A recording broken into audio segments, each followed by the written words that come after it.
Hello, I'm Ryan F9 and these are my favorite pieces of moto tech.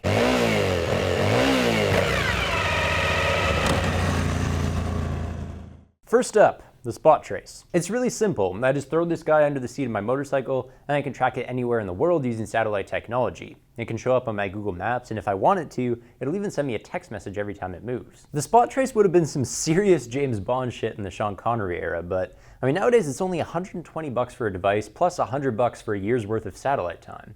Some of that cost as well is almost certainly going to be offset because this tends to bring down your insurance premium. So if I wake up to an empty parking space, I can go online and see exactly where my stolen motorcycle is hiding. There's also the added benefit of safety. I mean, let's say I don't come home from a ride one night, and then my wife can go online and see exactly where I've broken down. Remember that the Spot is an anti-theft device first. I mean, if your main priority is tracking GPS routes or sending emergency signals, the Spot does make a few units that are specially suited to that purpose. The Gen 3 comes to mind. Now, tech specs. The Spot Trace has an IPX7 waterproof rating, meaning I could hold it a meter underwater for 30 minutes and it wouldn't be damaged. It functions from -30 to +60 degrees Celsius, which is pretty much the range in which I can function on a motorcycle. And the satellite tracking works from 100 meters below sea level to 6,500 meters above it. That's about 1.5 kilometers higher than Canada's tallest peak at Mount Logan. So probably not likely to be a problem for motorcyclists. I did notice 2 hiccups when playing around with this guy. For one, it's powered by 4 AAA batteries that can last up to 18 months.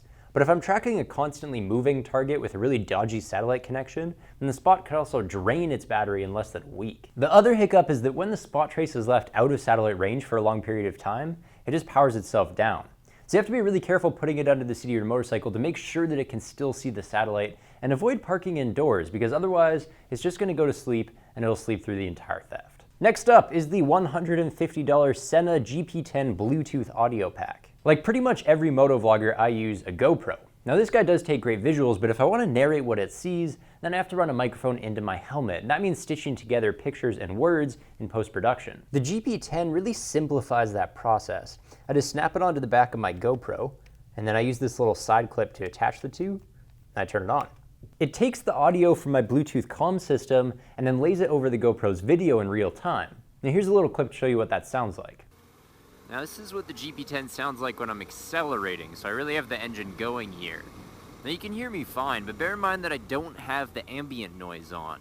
Now if I was recording this ambient noise, you wouldn't really be able to hear my voice at all, so it only really works in non-ambient voice mode. Obviously, I have to own a few things for the GP10 to work. And primarily, I need a camera, a Hero 3, a Hero 3 Plus, or a Hero 4. I also need some kind of Bluetooth communication system installed on my helmet. Sena, Cardo, Uclear, whatever. If I do use a Sena, there is an added benefit in that I can record not only my voice, but also the voices of other riders that my comm is connected to. Now, this little side adapter here means that my GoPro is no longer going to fit inside its regular case. So I had to buy this extra wide waterproof housing separately. Sena charges $50 for this, which is absolute robbery for a plastic box, but at least it does save my GoPro and GP10 from raindrops and bike drops. The GP10 has a lot of features, but I only find 3 of them useful. 1. It can record in normal or HD voice mode. 2. It can relay my voice back through the speakers in my helmet so I can make sure that I don't sound stupid. And 3. It can record ambient noise on top of my voice if I so desire. The battery inside the GP10 is independent from that in the GoPro. It'll do about 3 hours of talk time, maybe 3 days on standby. Now the only downside is that this setup is typically exposed to the elements. It's mounted on my helmet, it's mounted on my bike, and because of that it's really sensitive to the cold.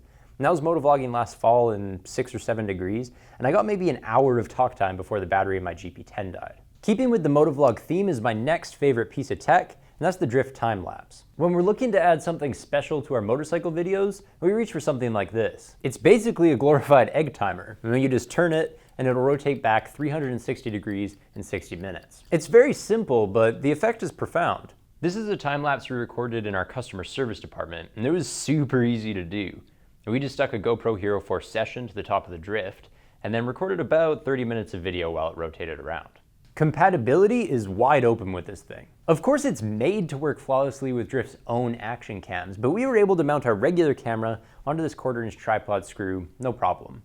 And if I bought a GoPro tripod adapter, that would fit onto here as well. With the 1/4-inch female end on the bottom of the drift time-lapse, I can also throw the whole thing onto a tripod. For $36, I really can't see a reason not to love this. I mean, it's sturdy, it's simple, it's super fun to experiment with. And finally, my number 1 piece of motorcycle tech is going to be the Xena XX series disc lock alarm. Disc locks make a lot of sense. I just place it over my rotor, lock the pin through one of the holes, and this bike isn't rolling anywhere. You're probably wondering why a big hunk of steel topped my moto tech list. Well, the Xena is more clever than it looks. This is fitted with a 120 decibel motion alarm, so if thieves try to hoist my entire bike into the back of a truck, well, they're gonna hear about it. And if I forget that it's on there and try to go for the most damaging 2-foot ride of my life, well, I'm gonna hear about it too. See, the Xena disc lock alarm goes off with the slightest nudge. To give you an idea what this sounds like, 120 decibels is right on the threshold of human pain. And the World Health Organization considers exposure for longer than 7 seconds to be actually inhumane. Now, fortunately, I have to wait 15 seconds for it to actually shut off and automatically rearm itself. The Xena is a single monoblock of chromoly, so it's built like a brick shithouse. The pin is 10mm of carbide reinforced steel, and it locks in 2 separate places. The keyhole is specially designed to resist lockpicking and nitrogen freeze spraying, just in case James Bond tries to steal my motorcycle, I guess. And I get 3 keys included in the box, plus a little tool for removing the alarm module and accessing the battery. The battery should last about 12 months, by the way, unless someone tries to steal your bike every night. And that's it for my favorite moto tech. As always, product links are right down there, and thank you guys very much for watching.